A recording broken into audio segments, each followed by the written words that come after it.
아마존하고 테슬라 진짜 팔 이유가 전혀 없는 회사들이거든요. 근데 이제 팔아서 현금을 조금 늘려볼 생각입니다. 아무래도 제가 현금을 가지고 있는 게 그래도 좀 장기적으로, 정말 더 장기적으로 봤을 때 제가 마음 편안한 투자를 할 수 있는 가장 좀 중요한 요소일 거다라는 생각이 들어가지고요.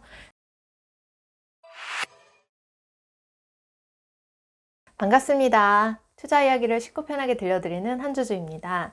네, 오늘 이번 시간에는 제가 세계 경제에 대한 이야기를 들려드릴 건데, 그 중에서도 이제 미국을 중심으로 말씀을 드릴 거예요.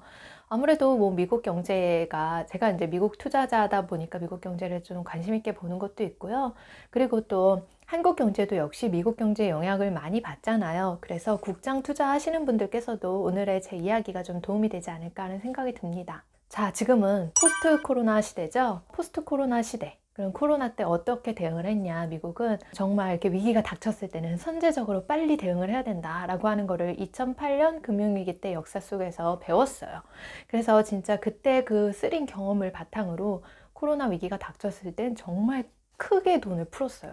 정말 이번에 폭격기로 돈을 투하하고 있다라고 할 정도로 진짜 돈을 많이 풀었는데요. 2020년 2월 정도에 갑자기 확 터지고 선제적으로 대응을 해서 거의 10개월 만에 그 원래 수준을 회복할 정도로 그렇게 빨리 회복이 됐고요. 그리고 나서 그 10개월 후에는 더 크게 이렇게 치고 올라갈 수 있었어요. 지금 현재는 좀 성장률이 약간은 좀 더 더뎌지고 있기는 하지만 뭐 자연스러운 속도라고 생각을 하고요. 근데 여기서는 또 역시 문제가 있죠. 어떤 문제냐? 바로 물가 상승. 물가 상승 문제가 너무 이제 큰 거예요. 미국이 지금 세계에서 가장 물가 상승 문제 좀 심하게 겪고 있는 상황인 것 같아요. 지난달, 전달 대비 뭐 물가가 7% 인상됐다 이런 어마어마한 이렇게 물가 상승을 보이고 있는데, 이게 거의 뭐 한 30년 만에 최고의 물가 상승률이라고 해요. 그래서 이제 미국도 이거를 대처를 하기 위해서 금리 인상을 했는데, 지난 이제 3월 17일이죠. 지난주에 진짜로 금리 인상을 했어요.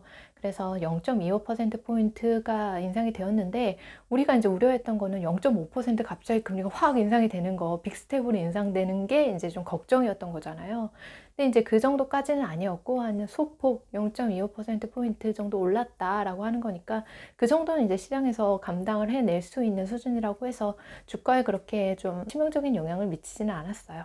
그러면 미국의 이런 금리 인상을 촉발한 물가가 이렇게 급증하는 현상은 왜 일어나는 걸까? 그걸 좀 생각을 해봐야겠죠.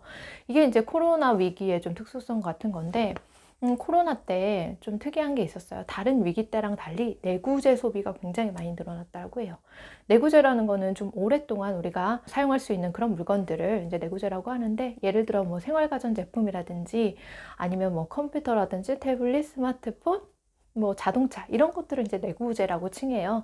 근데 그런 내구재들 소비가 굉장히 급격하게 늘어났던 게 코로나19의 특징이었다라고 해요. 근데 여러분 생각해보면 위기가 오면 원래 제일 먼저 이런 내구재 소비를 먼저 줄이거든요. 당장 가구 사는 게 뭐가 이렇게 대수해요. 지금 일자리를 잃어버리고 뭐 그럴 수도 있는 건데, 그럼 그럴 때는 그런 차량 소비라든지 가구 소비라든지 뭐 태블릿을 산다든지 이런 거는 이제 미루게 되잖아요. 근데 코로나 위기 때는 그것과 정반대로 이런 소비들이 늘어났고, 그런 소비들이 늘어나면서 이제 수요 공급 불일치가 생겨서 이제 좀 더 물가 상승이 거세졌다라고 하는데요. 그게 이렇게 예측을 해볼 수가 있겠죠. 아무래도 코로나19가 터지니까 우리 이제 대중교통 이용하기 힘들잖아요. 그러니까 좀 차를 사는 수요가 많아졌을 것 같고, 그리고 재택근무도 늘어났어요. 집에서 이제 컴퓨터 하고 태블릿 하고 또 이거 인터넷 강의도 찍고 해야 되니까, 그래서 이제 그런 소비들이 늘어난 거겠죠. 이거 말고 더 좀 대표적인 이유들이라고 하면 인건비가 좀 많이 올라갔다는 거, 그레이트 리세션이라고 해가지고 굉장히 많은 사람들 퇴사를 했다고 하잖아요, 자발적으로. 그래서 그렇게 인건비 문제 때문에 좀 물가 상승도 압박을 받고 있다는 거, 그리고 원자재난, 요즘에 유가가 많이 올랐잖아요. 그렇게 유가 급등했을 뿐만 아니라 다양한 원자재들 가격도 역시 올랐어요.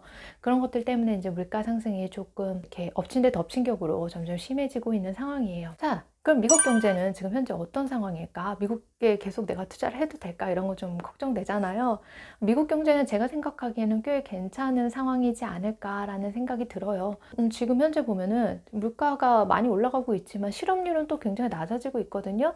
이렇게 실업률이 낮아지는 상태에서 소비는 또 견조하거든요. 실업률 낮고 소비는 견조하고 그러면 이제 전반적으로 경제는 굉장히 보기 좋다라는 거예요. 그러면 이제 파월 의장도 이 상황을 다 지켜보고 있겠죠. 그리고 지금은 금리를 인상해도 괜찮겠구나라고 하는 판단이 섰기 때문에 그렇게 이제 금리를 인상을 한 걸 거예요. 근데 여기서 이제 파월 의장이 그렇게 0.5%나 빅스텝으로 금리 인상하지 않은 건 아마 전쟁 변수 때문이겠죠. 그렇게 전쟁 변수 때문에 시장이 많이 불안정하니까 여기에 이제 찬물을 크게 끼얹을 수가 없어서 0.25%포인트 정도로 완화적으로 금리를 인상한 거 아닐까 하는 생각이 들어요. 금리를 인상하는 건 FOMC 미팅에서 결정이 되거든요. FOMC 미팅은 1년에 8번 시행이 돼요. 그 중에서 지금 현재 2번이 끝났고 앞으로 6번이 남았습니다.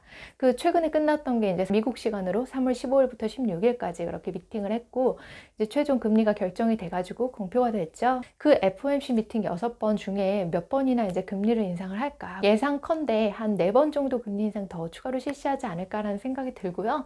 지금 이 상황에 막 빅스텝으로 크게 금리를 인상 단행할 것 같지는 않아요. 이거는 뭐 어차피 파월 의장 본인도 몰라요. 아무도 알 수 있는 부분은 아니고 그냥 예상할 뿐이에요. 제가 그러면 왜 그렇게 예상을 하느냐 이야기를 들려드려야겠죠. 현재 상황이 어떻게 물가 인상이 일어나고 있는 상황이냐면요.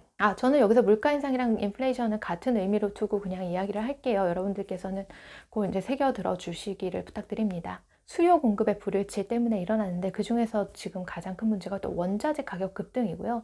그 원자재 가격 급등 중에서 이제 석유 유가가 굉장히 많이 올랐다라고 하는 게 또 이게 물가 상승에 영향을 미치고 있어요. 이런 정도로 이렇게 수요 공급의 불일치에서 나타나는 물가 상승은요. 여기에 금리 인상이라고 하는 거를 너무 세게 보면은 경제가 정말 크게 침체가 될 수가 있어요. 이거를 파월 의장 본인이 모를 수가 없어요. 이거를 미국 경제에서 알기 어려울 수가 없어요. 이걸 당연히 알고 있고 이런 것들에 대해서도 이제 적절히 대처를 할 것이라고 저희는 이제 믿는 거죠. 과거에 뭐 그런 일이 있었어요. 이제 70년대에서 80년대 그때 이제 2차례 큰 오일 파동이 있었는데 그때도 역시 이제 수급의 불일치가 있었던 거죠. 유가가 많이 오르니까 어때요? 생산비가 올라가고 그 물류 비용이 올라가잖아요. 그러면 물가가 당연히 많이 올라가는데 굉장히 고공행진했어요. 그때 물가가. 그러니까 너무 이제 두려운 거예요. 그래서 세게 이제 금융 정책을 해서 금리를 세게 올렸는데 그러니까 경제가 정말 더 크게 흔들린 거예요. 그래서 이때 진짜 주가가 많이 진짜 힘들었었고 워런 버핏 같은 경우에 심지어 마이너스 44% 주가 수익률을 기록을 했더라고요. 그러니까 어마어마하죠. 워런 버핏 같은 사람이 그렇게 마이너스 44%를 냈을 정도면 다른 사람들은 어땠겠어요. 이 정도로 그렇게 큰 위기를 겪었었기 때문에 이걸 알고 있는 연준은 그렇게 좀 과격하게 정책을 시행하지는 않을 거다라고 하는 게 제 생각입니다. 인플레이션이 어떻게 좀 잦아들까 이렇게 생각을 좀 요즘에 제가 해보고 있어요. 가장 큰 문제가 이제 인력난이랑 공급 이슈 뭐 이런 부분인데 그런 거는 아마 이제 코로나가 끝나가면서 좀 잦아들지 않을까라고 하는 게 이제 제 작은 바람이고요. 근데 인플레이션이 만약에 좀 장기적으로 계속이 된다라고 하면 이거는 코로나 이슈나 뭐 전쟁 이슈라기보다는 제 생각에는 제3의 이슈라고 생각해요. 바로 환경 이슈. 그린플레이션이라고 하죠.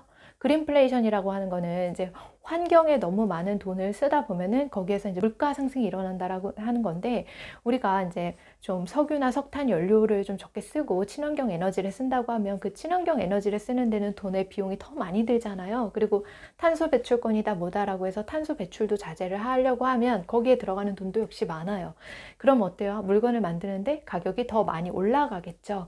물건 만드는데 가격이 올라가니까 당연히 판가도 높아지는 거예요. 판매가가 높아지면 물가가 역시 올라가는 거고요. 이런 식으로 해서 좀 인플레이션이 장기화될 우려는 있는데 제 생각엔 뭐 코로나 이슈라든지 전쟁 이슈라든지 이런 것과 관련된 그 물가 상승 이슈는 시간이 조금 지나면 이제 잦아들 거라고 생각이 듭니다. 그래서 한주는 올해 경제를 어떻게 보느냐 제 정말 지극히 사적인 경제 전망을 말씀을 드리려고 해요. 제가 생각하기에 2022년의 경제는 꽤 괜찮을 것 같다라고 보고요. 2022년도에 이제 코로나도 잦아들고 전쟁도 이제 러시아에서 어느 정도 절충점을 찾지 않을까 하는 생각이 들어요. 우크라이나가 생각보다 되게 잘 싸워주고 있잖아요. 진짜 진심으로 응원하고 있는데요. 러시아도 지금 현재 이 상황에서 무리하게 계속 이렇게 돈 써가면서 전쟁을 언제까지 지속을 할 수 있을지는 모르겠어요. 그리고 경제적 제재가 계속 가해지고 있고 하니까 그런 힘든 상황 속에서 계속하기는 어려울 것 같긴 한데, 또 러시아 돈이 이렇게 세계적으로 흩어져 있잖아요. 그래서 그런 것 때문에 진짜 돈이 좀 병목 현상을 입고 있어서 이게 또 장단기 채권의 금리 차에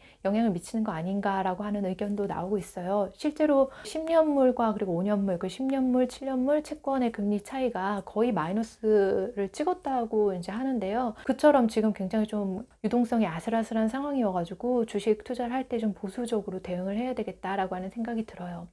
그러면 한주주는 어떻게 이런 상황에 좀 대응을 해 나갈까? 이렇게 말씀을 드리고 좀 마무리를 지어볼게요.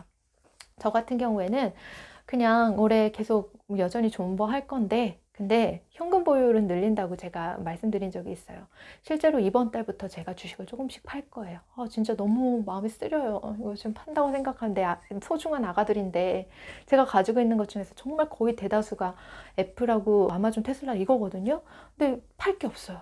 테슬라하고 아마존 그나마 좀, 애플을 팔 수는 없고 테슬라랑 아마존 둘 중에 이렇게 조금 이렇게 나눠가지고 조금씩 팔면서 제 주식 자산의 20% 정도를 현금으로 만들 거거든요. 근데 얘네들 너무 소중한 거지. 그래서 진짜 되게 마음이 쓰린데 그래도 팔기는 팔아야 될 것 같아요. 그래서 조금씩 아마존하고 테슬라 진짜 팔 이유가 전혀 없는 회사들이거든요. 근데 이제 팔아서 현금을 조금 늘려볼 생각입니다. 아무래도 제가 현금을 가지고 있는 게 그래도 좀 장기적으로, 정말 더 장기적으로 봤을 때 제가 마음 편안한 투자를 할 수 있는 가장 좀 중요한 요소일 거다라는 생각이 들어가지고요. 그래서 그런 식으로 올해 한 해 그리고 내년 초까지 해가지고 좀 현금을 조금씩 늘려갈 생각을 하고 있습니다. 그렇게 저는 투자 전략을 세우고 있는데요. 여러분들께서도 제가 이제 오늘 말씀드렸던 경제 전망 이야기뿐만 아니라 다른 다양한 시각들 이야기 들어보신 다음에 이렇게 현명하게 투자할 수 있는 방법들 이렇게 좀 생각을 해보시기 바랄게요. 전 오늘 여기까지로 마무리하도록 하겠습니다. 여러분들 편안한 밤 되세요.